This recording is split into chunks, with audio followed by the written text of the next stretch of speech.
Yeah, great effort today. Put yourself possibly into a playoff. Just as kind of things progressed throughout the day, when did it feel like you really had a chance? Yeah, I mean, I got off to a really good start. Made a couple nice birdies in the first 3 holes, and then made a nice long putt on 7 to get to 3 under. And when I got up to the 8th green, there's a big leaderboard there, and I looked and I saw that Harris was either even or 1 over at that point, and the lead I think was 8 under, and so I was only a couple back, and it's like, all right, now we're in this thing. So hit a few good shots. You know, really the last 10 holes or so, I didn't drive the ball all that well, which is normally my strength, but just kind of scrambled and, you know, took advantage of a couple opportunities. Made a terrible bogey on 13, but that happens sometimes. I made a lot of good pars, so can't complain too much. In another interview, you said today was probably maybe the worst you hit it all week. Yeah. Then how do you shoot 68? Yeah, I mean, I hadn't putted all that great this week. I think I had 7 3-putts maybe, but these greens are tricky, you know, and especially you get a little wind, it's easy to do. But, yeah, today I just made the putts, you know, and I guess they had just been waiting until Sunday to go in for me, and sometimes that's how it goes, but you take them when you get them. Can you take us through that 18th hole, second shot, kind of what you were looking at?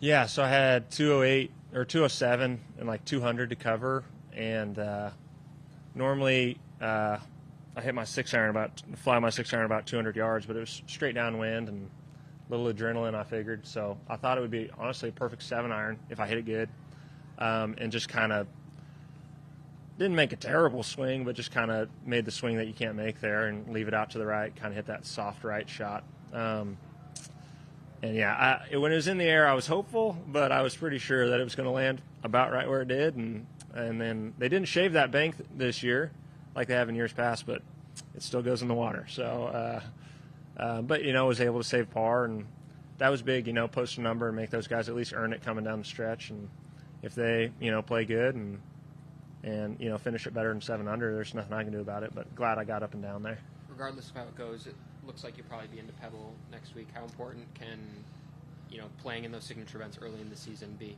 Yeah, I mean, obviously there's a big opportunity there, and they have a lot of points, and, you know, we won't get into the amount of points that the signature events have, but, you know, take advantage of the opportunity, hopefully, and keep playing well. And, you know, each event kind of, you know, is individual, so hopefully I can, if I get into the event next week, I can reset and you know, get hot early and stay hot.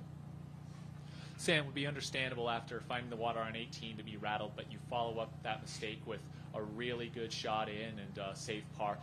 How were you able to compartmentalize and not let the moment get to you?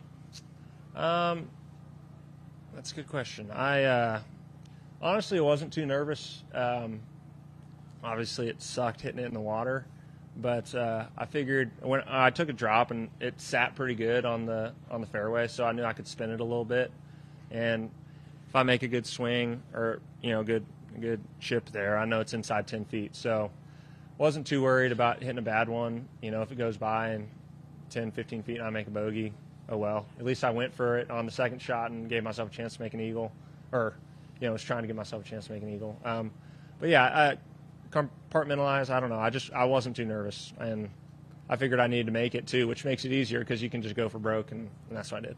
Just following up on that, Sam, do you think having that sort of composure and patience in that situation inside the ropes has anything to do with dealing with the chaos of 3 boys under 6 years old at home? Do you think there's a transition there? There might be a correlation. Yeah, there's definitely a lot of chaos that goes on, somewhat contained for the most part, but yeah, I just try and have a good perspective, you know, and it's great to play well, and I've been fortunate enough to play well, you know, the last few years out here, and it's a huge blessing just to be able to play out here. So try and think of it as every time I, you know, get into contention or get those nerves as just kind of a icing on the cake. You know, I'm happy that I'm out here, and I'd love to be one of the best players in the world. I'd love to win a lot. I'd love to win majors, but just try and, you know, have that perspective of being thankful to be out here and appreciating those moments. So what's your process now? We still have a few groups to finish. You know, what will you do? Will you go and hit balls? What? Yeah, I'll probably go grab something to eat. We played through lunch today, so I'm a little hungry. Watch a little bit of the coverage and cross my fingers, I guess. I'll hit a few balls if I need to when they're coming down 18. We'll we'll see what they finish at. They're both great players, and actually, I don't know. There might be more than 2 people that have a chance, but get a little something to eat and see where I'm at in 45 minutes or so. Maybe we'll see you again shortly, and if not, great performances. Yeah, thank you. Appreciate it.